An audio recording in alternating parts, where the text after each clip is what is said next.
그분의 아들은 군복무 시절에 후임병을 때리고 성추행한 혐의로 아버지를 곤란하게 했던 20대 남모 씨, 그리고 남경필 경기도지사죠.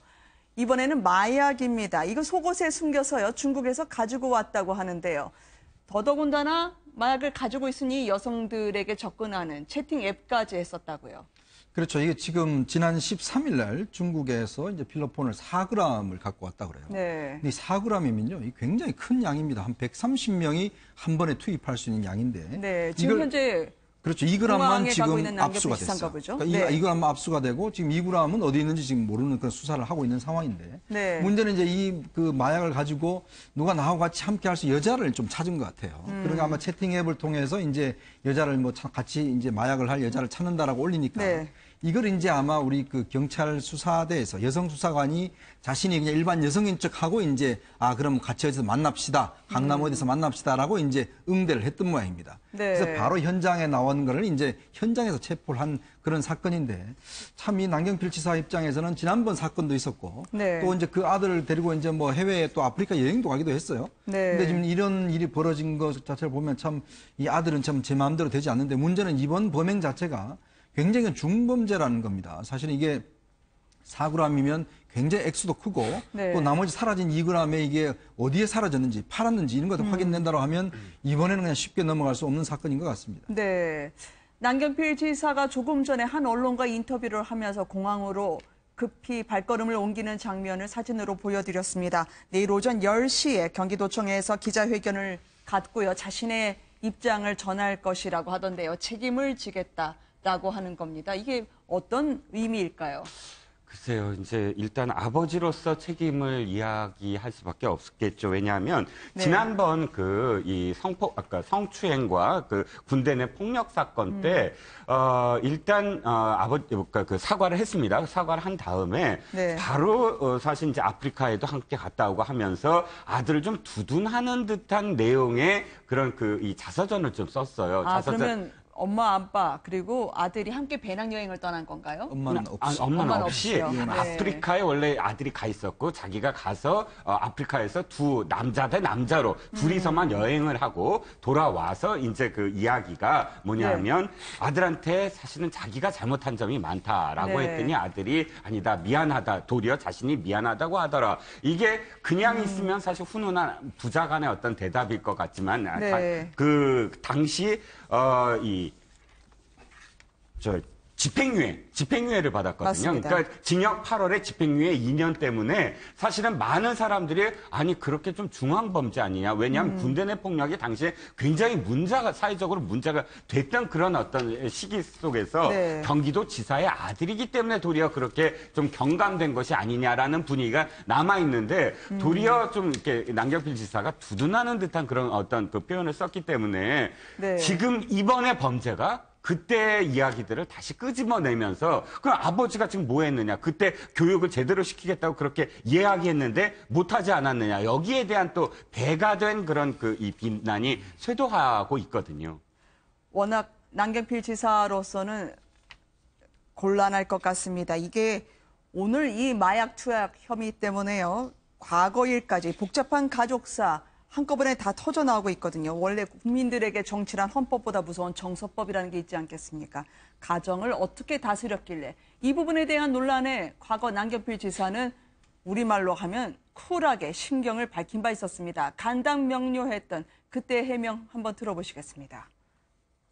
이혼은 참 저한테는 가슴 아픈 일이었고요. 예. 뭐 전혀 바람 때문 아닙니다. 예. 뭐 같이 지난 여름에 아들들하고 어머니하고 예. 배낭여행 갔다 왔는데요. 예, 하루에 예. 한 평균 20km씩 걸었는데 잘 걸으시더라고요.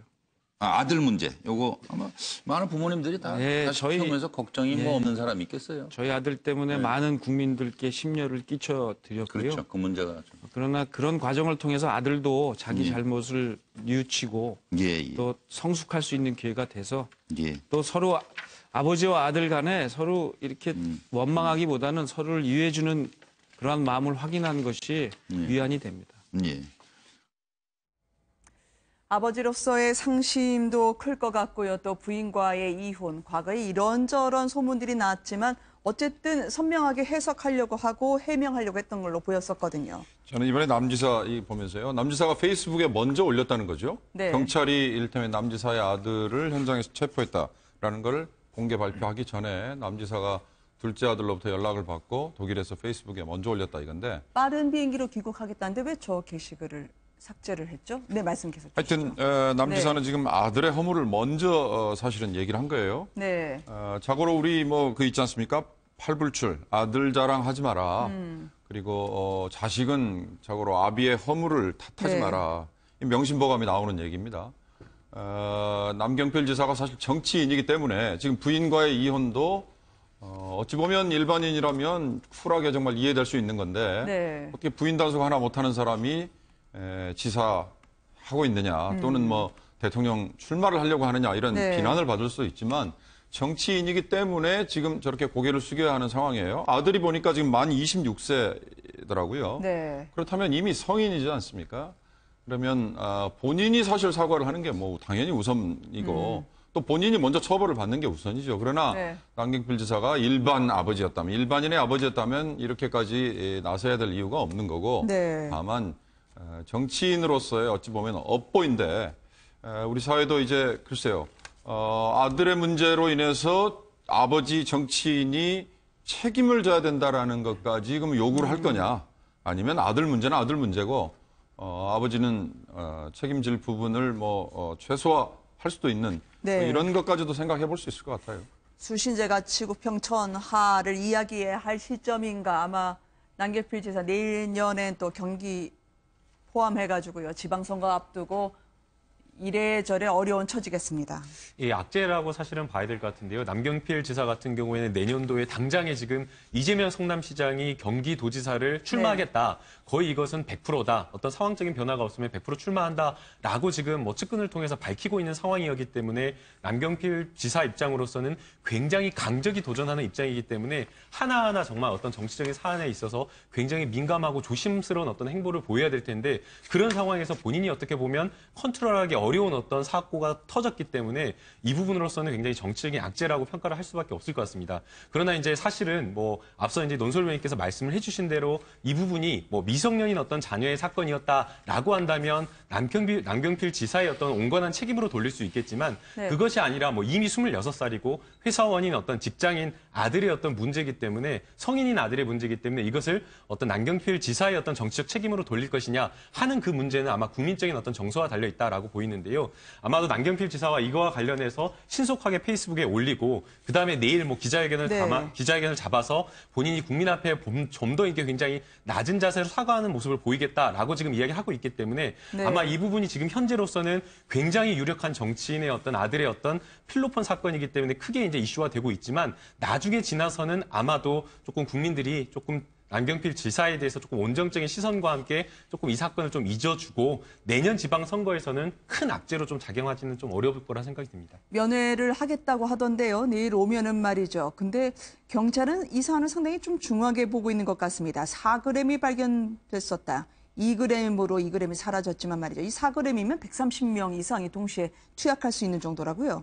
네, 예, 제가 이건 좀 설명을 네. 좀 드려야 될 것 같은데요. 이제 대법원에서 이 마약과 관련된 양형 기준을 4가지로 크게 나누고 있습니다. 네. 예, 그러나 이게 사실은 그냥 향정신 의약품이나 이런 것이었다라고 하면 한 8개월에서 한 1년 6개월 정도라고 봐야 될 텐데 네. 필로폰이라고 하는 건 굉장히 강력한 환각 성분이 있는 마약 물질이기 때문에 양형 기준 중 가장 높은 사하 기준으로 분류가 돼서 사실상 1년에서 3년이 기본형으로 되어 있습니다. 그런데 네. 지금 이제 현재 반입한 그 그램 수가 4g인데 그냥 저희가 생각하면 4g이면 너무 적은 거 아니냐라고 생각할 수 있겠지만 사실상 네. 1회에 한 번 사람이 투약할 수 있는 양이 거의 0.003g이어가지고 130명이 지금 투약할 수 있는 그램인데 지금 현재 이 필로폰을 가지고 채팅앱을 통해서 여러 네. 사람과 하려고 했다라는 그 점이 있고요. 그다음에 이제 앞서 말씀하신 대로 2g이 어디로 지금 사라졌다라고 이야기를 하고 있기 때문에 사실상 조금 추가적인 어떤 여죄가 있는 것이 아니냐라는 지금 그 점 때문에 지금 현재 수사가 좀 더 필요한 부분입니다. 네. 이게 여러 가지 앞으로 이제 경찰이 조사를 해봐야 될 것 같습니다. 왜냐하면은 그러니까 본인 스스로가 지금 한국에서 구해가지고 지금 마약을 한 게 아니고 중국으로, 그러니까 네. 이른바 이제 그 회사를 다니면서 알게 됐던 중국 쪽에 있는 사람한테 그 소개를 해달라, 좀 구입할 네. 수 있게 해달라고 요청을 하고 중국에 가서 마약을 구입한 다음에 한국에 들어와서 이제 채팅 앱에 올려서 마약을 함께할 여성을 찾는다 이런 네. 식으로 하다가 지금 걸린 것인데요. 근데 이게 처음 있는 일인가? 이게 일단 굉장히 중요한 문제인 것 같아요. 왜냐하면 마약이라고 하는 것에 쉽게 손을 대지 못하거든요. 일반인 네. 같은 경우에는. 근데 이런 식의 어떤 좀 나름의 준비를 좀 치밀하게 했다고도 할 수 있는데 이런 방식으로 마약을 구하려고 했다는 것, 실제로 구해서 또 비행기를 통해 가지고 자기 속옷에 넣어서 또 가지고 들어왔다고 하는 것 자체가 네. 사실은 한 번 처음 한 사람이라고 보기는 좀 어려운 측면도 있다. 근데 네. 이런 면들이 앞으로 이제 경찰 조사 과정에서 좀 명확하게 밝혀져야 할 부분이라고 생각이 됩니다. 아마 지금 공항으로 가고 있는 남경필 지사로 예상이 됩니다. 내일 어떤 입장을 발표할지 바른정당은 조속하게 전당대회를 11월 13일 하겠다고 했는데요. 이런저런 실현의 계절을 바른정당이 맡고 있네요. 실현의 계절이 지금 덮고 있지만 눈물로써 마감하려고 한다. 박근혜 전 대통령 구속 만기가 한 달 앞으로 다가왔는데 오늘 그를 모셨던 문고리 권력이라 불렸던 정호선 전 비서관의 경우에는 자신이 일 부속실에 있었다는 사실 자체도 증언을 거부하면서 오늘 재판정에 섰습니다. 잘 모시지 못했다. 고통을 감내할 수 없어서 더 이상 말을 할 수 없다며 재판정은 아니지만 피고인석을 향해서 90도 절을 하더라고요. 네. 뭐 거의 이제 박 전 대통령과는 10개월 만에 처음으로 아마 대면하는 것이 될 네. 것 같습니다.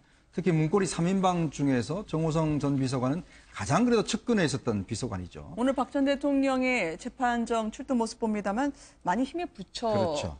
이제 있는 그런 듯한 상황에서 또 모습을 이제 볼수 있습니다. 정호성 비서관을 대면하니까 상당히 괴로웠을 것 같아요. 네. 근데 정호성 비서관이 보면 사실은 이번 사건에서 가장 핵심적인 증거를 많이 했던 이제 그런 이제 피고인인데 왜냐하면 대통령과의 통화 내역이라든지 그다음에 네. 최순실한테 이제 서류를 보낸 거라든지 뭐 이런 것들이 사실은 본인이 가지고 있던 여러 대의 전화기를 통해서 다 이제 증명이 됐습니다. 거기다 또 녹취록도 있었고 네. 그러면서 비춰본다면 최순실의 어떤 존재와 박 전 대통령 사이에 이제 과거 역할을 해온 것인데 그러니까 예전에 이런 증언들을 다 사실은 했어요. 근데 오늘 나와서는 증언 거부를 했습니다. 네. 그러면서 이제 증언 거부를 하면서 또 박 전 대통령에 대해서 박 전 대통령이 정말 민심을 알기 위해서 그렇게 최순실한테다가 물어봐서 했다. 그리고 네. 대통령 정말 한 푼도 안 받은 분이다. 이런 식으로 또 이야기를 했어요. 왜 그러냐면 이게 사실은 증언 거부를 하지 않고 증인으로서 이야기를 하게 되면 이게 위증죄가 성립이 됩니다. 네. 그러니까 그 위증죄를 피하면서도 박 전 대통령에 대한 충성심을 또 어떤 면에서 표현하기 위해서 또 그런 증언을 한 것이거든요. 또 이제 오늘 정호성 비서관이 내가 옛날에 했던 진술은 다 증거로 채택이 된다라도 이야기를 했어요. 그러면서 저런 이야기를 했기 때문에 한편으로 봐서는 박 전 대통령의 충성심을 다시 한번 확인해주고 또 내용적으로 보자면 기존에 자기가 했던 진술에 대해서는 다 인정하는 그런 이중적인 오늘 면모를 보인 것 같습니다. 뇌물이라고 하면 박 전 대통령은 경기를 일으킬 정도로 결벽증이 있었던 분이다라고 오늘 정호성 전 비서관이 이야기를 하던데요. 끝내 울먹이고 유영하 변호사는 말까지 잊지를 못했다고 합니다. 이런 기조로 이야기했다고 하는데요. 24시간 일만 했던 분 정호성 전 비서관입니다. 아까도 말씀드렸지만 제가 제일 참 가슴 아프게 생각하는 부분 중에 하나가 그겁니다. 대통령님은 굉장히 본인의 철학과 소신이 뚜렷하세요. 그리고 그런 부분에 대해서 표현도 되게 잘하시고 근데 지금 이상하게 지금 이게 좀 알려지고 있어서 참 마음이 아픕니다. 대통령께서 관저에 계신다고 해서 그게 쉬는 게 아니라니까요. 제가 아까도 말씀드렸지만 이분은 24시간 정말 가족도 없고 아무것도 없기 때문에 아주 그거에 그냥 그 업무에 파묻혀서 사시는 분이고 그래서 제가 종종 다른 사람들, 특히 부속실 직원들이나 다른 사람들한테 종종 얘기한 게, 대통령이 이제 좀 놀아야 되는데, 맨날 놀지 않고 그냥 저렇게 일만 해가지고 참 문제다라는 얘기들을 많이 했고. 충성심이 절절히 묻어나는 정호성 전 비서관이었습니다. 오늘 어떻게든 문건을 전달해 주라는 게 아니라 잘해보려던 국정 책임자의 노심초사였다고 하는데 재판장에서 많은 분들이 울먹인 모양이에요. 네, 그렇습니다. 더군다나 유영하 변호사까지 눈물을 훔쳤다 이런 이야기가 네. 나오고 또 일각에서는 그래서 정말 문고리 3인방 중에 물론 혼자 같이 이제 그 공범 관계로 해서 들어가 네. 있지만 정호성이 그래도 가장 충성을 보였다. 뭐 이런 평도 있는데 저는 또 일각에서 오늘 어떤 이 표현들을 보면서 느낀 게 네. 바로 이것 때문에 사실은 이런 국정농단이 있었구나라는 생각이 든 게 뭐냐 하면 박근혜 대통령의 가장 가까운 사람들은 바로 박 대통령이 듣고 싶어하는 얘기만 꼭 했다는 거죠. 그러니까 오늘 이야기들도 네. 보면 가슴 아픈 건 그러니까 진짜 대통령이 정말 노심초사해서 국정만 생각하고 또 최순실한테 이렇게 맡긴 것도 또 국정 잘해보려고 했고 이런 이야기들이 바로 박근혜 대통령의 현재 지금 스스로의 생각이고 또 언제나 청와대에서도 이런 이야기들 이렇게 박 대통령이 듣고 싶어하는 이야기만 하는 사람들로만 최측근이 있었기 때문에 바로 이렇게 국정농단이 일어났던 게 아니냐. 이건 지금 청와대에서의 어떤 장면을 우리가 바로 본 그런 어떤 느낌이었다는 거죠. 박 전 대통령도 눈가를 화장지로 훔쳤다라고 하는 취재기자의 전언이 있네요. 네, 제 얘기가 너무 좀 냉정해 보일지는 모르겠지만 네. 사실 정호성 전 비서관의 얘기를 찬찬히 뜯어보면 감성적인 얘기를 빼고요. 눈물을 흘렸고 서로 간에 뭐 안타까운 마음을 갖고 좀 서로 간에 이제 감성적으로 뭐 슬퍼하거나 힘들어했던 부분들에 대해서 그게 이제 표출이 된 부분들은 다 빼고 그러니까 법률적인 부분만 가지고 우리가 좀 얘기를 하면 네. 정호성 전 비서관의 얘기가 곧 국정농단이 있었다는 걸 시인하는 거나 다름이 없습니다. 어떻게 오늘 얘기를 했냐면요. 네.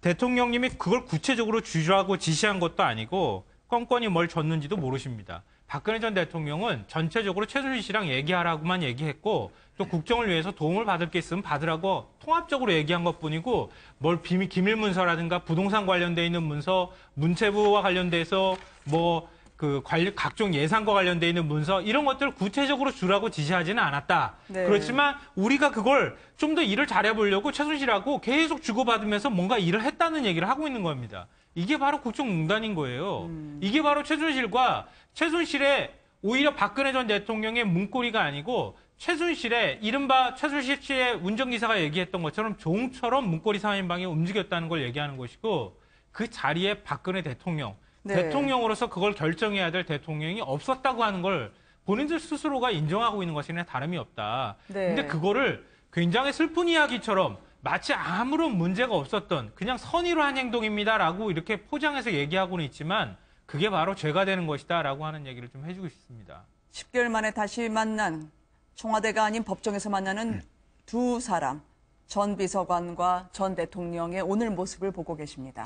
특히 이거 하나만 더 여쭤볼게요, 네. 변호사님. 오촌 피살 사건에 대해서요, 오늘 이게 속도를 내는 모양인 것 같은데요, 경찰에서. 네, 사실은 이제 박근혜 전 대통령의 오천 피살 사건 수사가 종결이 됐었습니다. 네. 유족은 사실은 이 부분과 관련해서 추가적인 어떤 의혹이 있기 때문에 수사를 좀 해달라라는 요청이었는데요.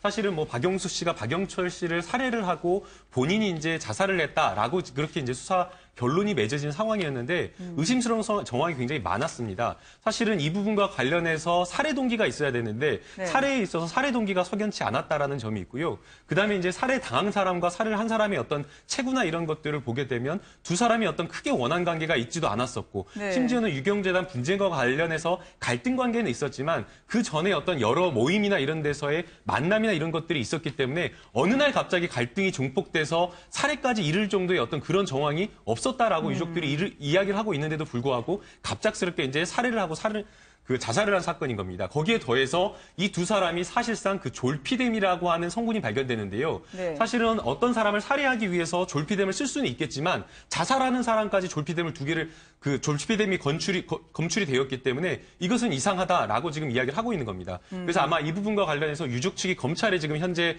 재수사를 요청한 상황이고요. 검찰에서는 기록을 다시 검토한 후에 서울에 있는 광역수사대의 기록을 내려보내서 소송 지휘를 하겠다라고 지금 이야기를 하고 있는 상황이기 때문에 네. 아마 의혹이 있다라고 하면 추가적인 어떤 수사가 이루어질 것으로 보입니다. 유족들 입장에서는 제사상을 차렸던 조카 며느리다. 그런데 왜 박 전 대통령은 모른다고 하느냐라면서 원망이 있는 모양입니다. 저 원성이 검찰의 손에 가면 어떻게 바뀔지요. 블랙리스트 사건으로 넘어가 보도록 하겠습니다. 드디어 오늘 검찰에 출석하신 분입니다. 배우 문성근 씨인데요. 이명박 전 대통령의 이름을 정면으로 언급하면서 정작 피해자는 따로 있다라고 이렇게 언급을 했습니다. 함께 보시겠습니다. 이명박 정권의 수준이 일베와 같은 것이 아니었나.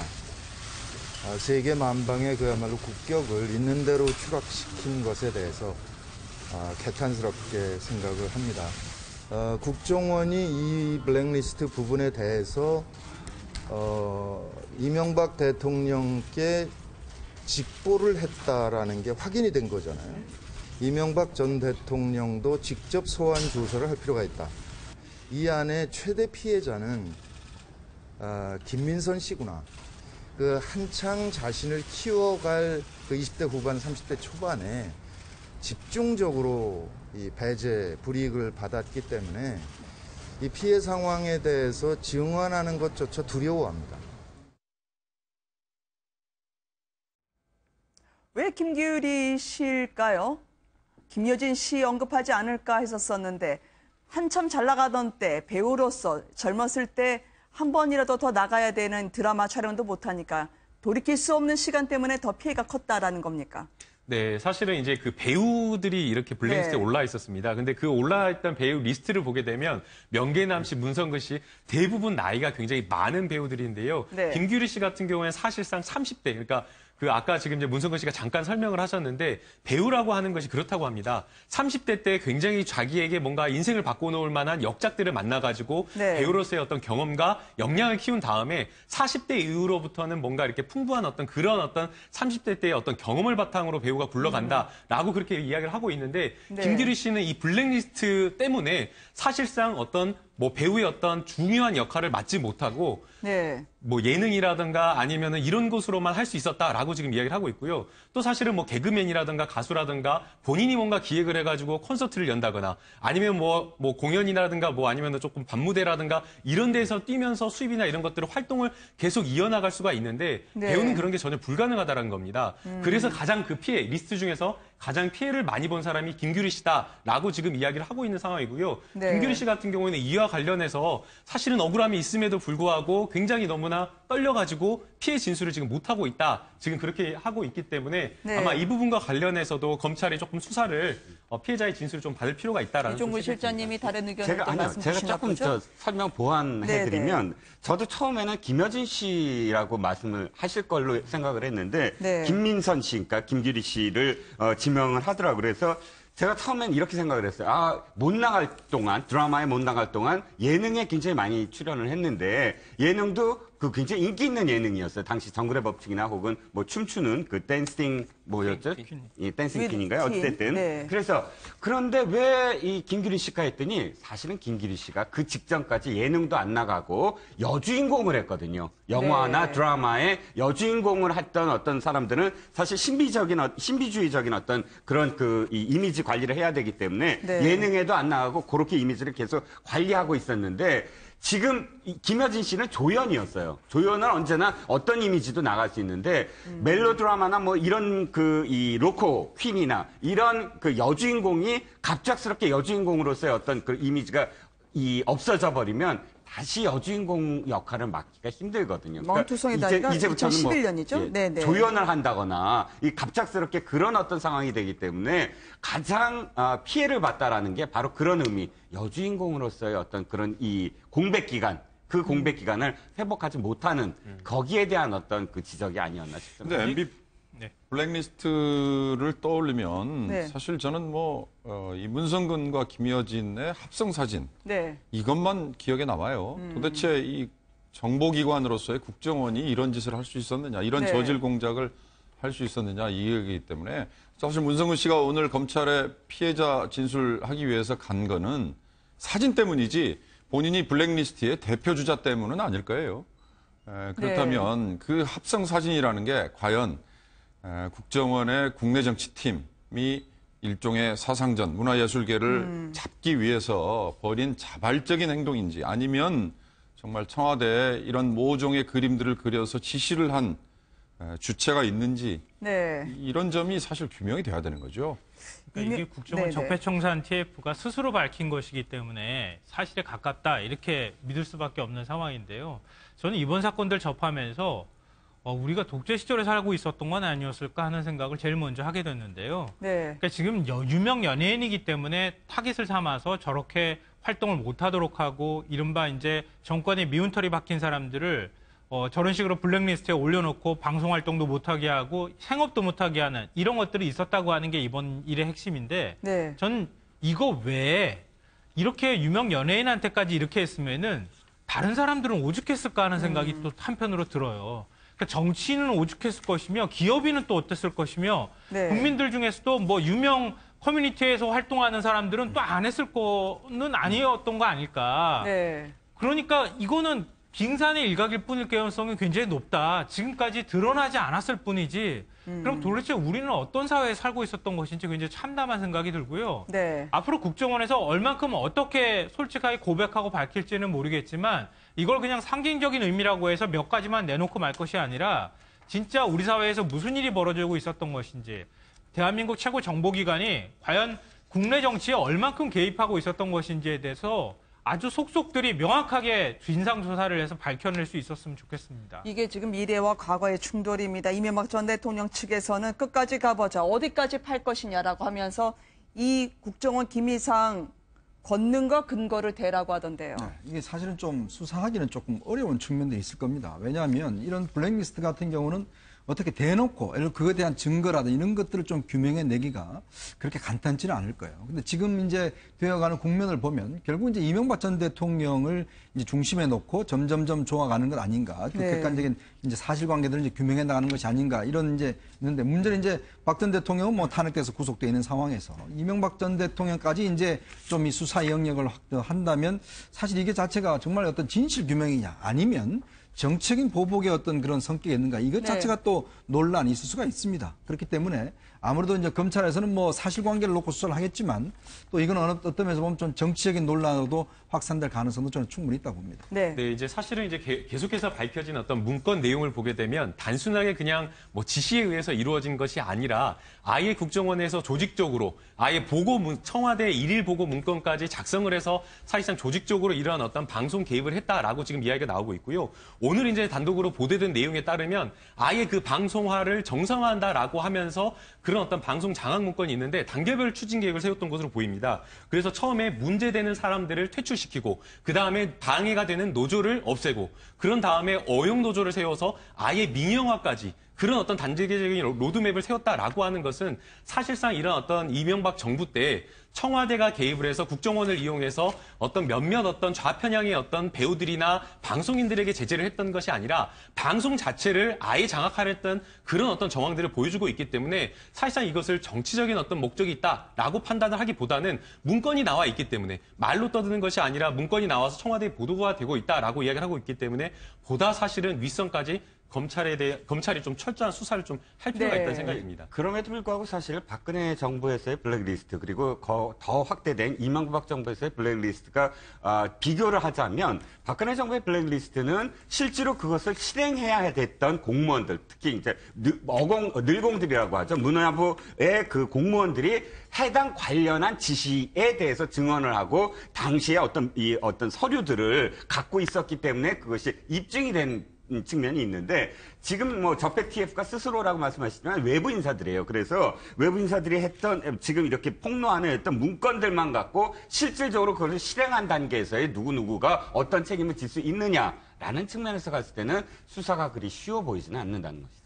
오늘 토론을 끝까지 아마 기다리신 분이 있을 것 같은데요. 저희가 마지막 순서에 한 손엔 커피, 다른 한 손에는 아이패드를 들고 출근하셨던 분을 뉴스에 올리려고 했거든요. 네. 시간상 짧게 언급해야 되겠습니다만 워낙 열심히 다니셨던 분, 근데 커피잔도 어디서 본 듯하다라는 분도 있고요.